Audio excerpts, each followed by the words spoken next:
Hi, I'm Lou with another episode of My Car Story. We're in Carlisle, Pennsylvania at the Carlisle events, the Chrysler Nationals.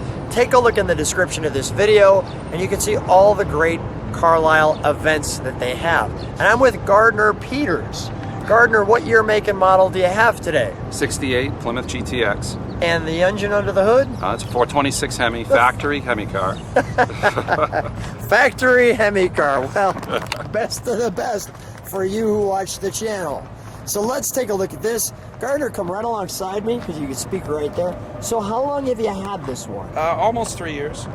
And you did not start with a Hemi car. So how did it kind of play out for you? You were originally interested in a Cuda when you were a kid.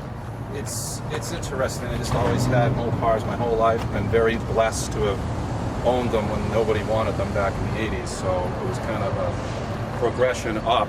And I never actually thought I'd have a Hemi car. They're just hard to find and, of course, very expensive. And I had sold a 68 Charger RT I had done to a friend. And this car had been available. And I had seen this car at different car shows. And I always admired it. But it was a little bit out of my price range. Yeah. And we went down to look at it. I took the trailer, a lot of money, and the gentleman I bought it from, they used to call him Trophy Bob. He was gracious enough to come down to my price level, so it was a real blessing to even get the car. So. Well, amen. Come on back with me, and let's take a look at the profile. What's the color on this one? It is RR1 Burgundy Metallic. It's a one-year-only color. They only had it 68. It has a matching red interior with the red stripes. So it's, as it sits, it's exactly like it was when it was new, with the exception of the wheels that originally had full-size hubcaps on it. But, and these are the, what they call the Magnum 500s or something? Those are Magnum 500s, yeah. And the all-important Hemi, that makes the whole difference, doesn't it? It does. And then because it's a GTX, notice we've got the hood turn lamps on this one. We'll pop that hood in a second. We'll save that for you. This nice stripe, the GTX there with the striping, the Mopar's in motion. We'll come around the side of it. And then this nice panel in the back as well, which is part of the GTX package. As you can see, this panel here, the GTX and Plymouth spelled out, an all-important little badge right there, the Hemi, and you'll hear it. Let's open the trunk. We've got one trunk and treat for them. Take a look at that.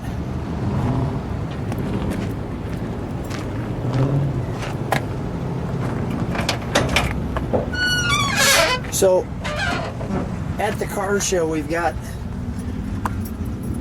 the build sheet, which usually is found in the back seat, which is why you see those springs.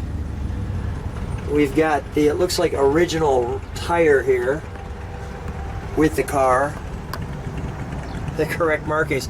Now this car is a little bit of a story. What's the story behind where this car came from? Was it a Chrysler executive's car or something? Or? Well, right on the bottom of the broadcast, yeah, please. You can see where it says VIP. Yeah. And then it says omit something. And then in the SPL codes, it has a code, it's very hard to see, 696. Okay. That indicates that Chrysler paid a dealership to process the car, but they retained ownership of it. Okay. So it was probably an executive's car, I would guess, or perhaps a zone rep's car, because it has a lot of options on it. Yeah. And I'm not sure what happened to it from there. At one point, it was actually a drag car, Eliminator GTX, out of the El Paso area. If anybody has any information, I'd love to see it. And it passed through a bunch of different owners, and there was a gentleman named Dale in Ohio that had it for a long, long time. He did some of the restoration. Then from there, it went to a place called RK Motors down in Charlotte. It was there. It was at a place called Daniel Schmidt. And then it went to Connecticut with the gentleman named Bob that I ended up purchasing it from. So that's kind of its story. Its history. It's history. May I open it? Condensed version. Yeah, may I open it? Yeah. Thank you. Yeah, please open it up. So as we come here, first of all, you see it has the bench / buckets, as you can see, that fold down there. Our tire pressure. Let me show you the instrumentation. Now the GTX would be the one with more of the options. As you can see, and right off the bat we see on the door sill, we have the power windows. Let me stand back. You probably have a much nicer panel there because you've got some wood grain, simulated wood grain there. We've got some additional markings there, but notice you've got your flashers, your lights, your panel.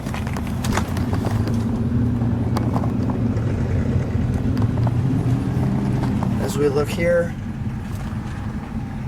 you have your tack, the radio, the temp, your front and rear speakers, your wipers, your defogger. And if you go way in the far side, which I'll show you, you've got the GTX right there. So interesting, that's the only GTX badge in the car. Yeah, that's on that dash. What's the mileage? Is it 109? No, the mileage was reset. Reset? Okay. Got it. Too bad. I wouldn't have personally. That's all right. Let's pop the hood, shall we? You can hear some of the Chrysler National Chrysler. Here we go. It just sings when you open the hood with the light hitting it. The angels sang. The crinkle on the valve covers. So it's date code correct engine. 66 cast block with a 68 date code on it. Correct carburetors. Slightly heavier cam. It's got a 509 cam in it. It is a solid lifter. It's 68, so it should have solid lifters, and it does have solid lifters in it. Yeah. Wonderful. Just wonderful. Let's fire it, shall we? Yeah.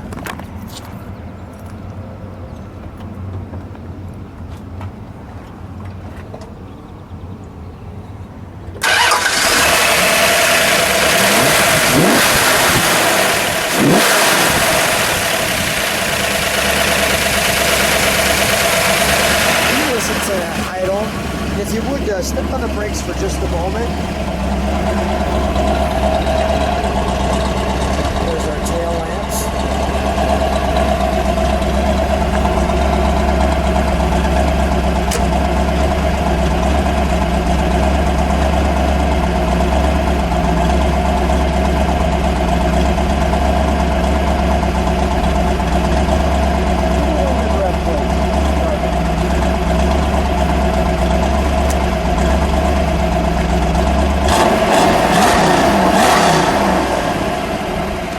Time I want to see that body rock. Go ahead.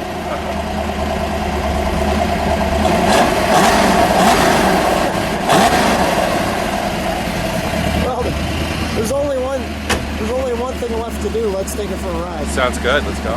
So here we are in the 1968 Plymouth GTX with a Hemi in it. I've got Gardner here, and actually we got a little strip here.